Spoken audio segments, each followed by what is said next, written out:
Every act of judgment you make presupposes an ultimate standard of truth. You cannot evaluate a claim without a measure to evaluate it against. Philosopher Roderick Chisholm called this the problem of the criterion. To identify knowledge, we need a criterion, but to identify a valid criterion, we need prior knowledge. Establishing a standard through logic alone traps the mind in endless circularity. To claim any objective truth, human beings require a foundation, yet establishing that foundation through reason alone creates a paradox that halts inquiry. Enlightenment Methodism attempted to cut this knot. It elevated autonomous reason as the final, self-grounding arbiter of truth. This produced extraordinary yields. It mapped the physical world, drove empirical science, and accelerated technological progress with high precision.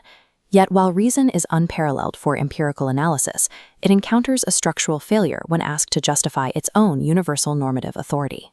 The modern intellectual landscape relies entirely on a tool that measures physical facts flawlessly, but which cannot philosophically validate its own sovereignty over ultimate truth.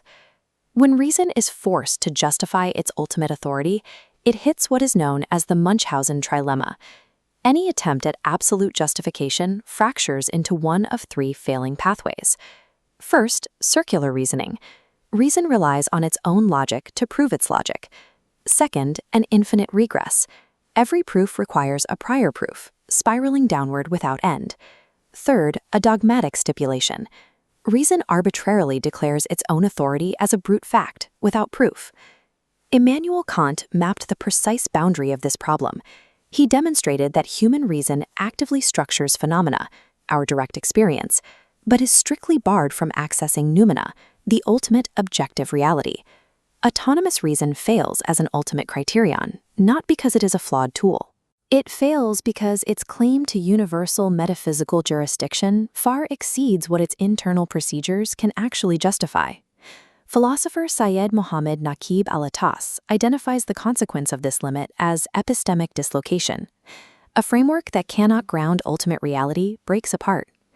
This creates a total separation between objective fact and moral value. It dictates a hard division between shared public truth and subjective private meaning. The modern defense for this condition is pluralism, but philosophical pluralism merely describes this fractured coexistence. It lacks the authority to resolve the contradictions between these drifting islands. Modernity did not solve the problem of truth. It fragmented reality into disjointed domains, generating immense technical power alongside a total void of unified metaphysical meaning. If autonomous reason creates these specific fractures, then the requirements for a solution are already defined. To bridge this epistemic chasm, an integrative meta-criterion, a Furqān, must satisfy four structural demands. Pillar 1, metaphysical unification, must heal the rift between what is and what ought to be by rooting both in a single ontological source. Pillar 2, moral grounding, must vindicate the experienced authority of moral obligation, preventing it from being reduced to a useful fiction or evolutionary byproduct. Pillar 3, the non-abolition of reason, must preserve the intellect's proper role as an analytical tool, while stripping it of the ego that claims absolute sovereignty. Finally, Pillar 4, participatory verification, addresses reason's inability to reach the thing in itself by seeking truth through sustained lived engagement and cross-domain resilience. These pillars are not a wish list. They are the necessary failure conditions of any framework that attempts to resolve the fragmentation of the secular age. The Quran warrants evaluation as this integrative criterion. We advance it not by self-assertion, but by testing its capacity to meet these four philosophical pillars. We can run a comparative stress test using a specific human experience, intellectual inquiry, the drive to seek knowledge.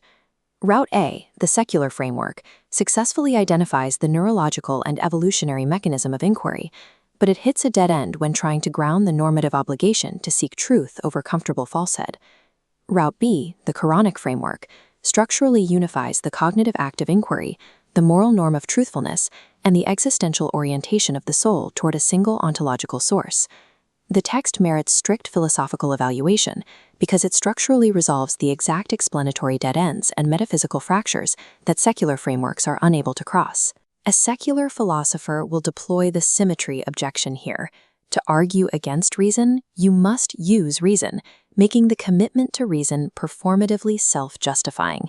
This transcendental pragmatic argument proves that reason is unavoidable in human discourse, but inescapability does not equal sovereignty.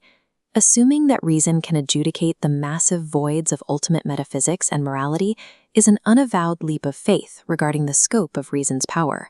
Relying on autonomous reason alone is not a neutral, presuppositionless stance.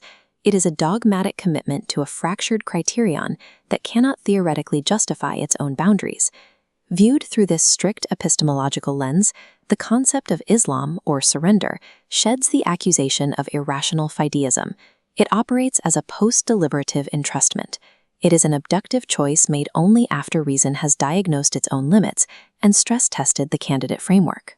Truth within this framework is progressively disclosed and verified through intellectual coherence, moral clarity, and existential integration. Ultimately, the central issue remains the adequacy of reason's own criterion. One path leads toward a reason that recognizes its limits and heals its fractures. The other remains trapped in a tribunal it cannot justify.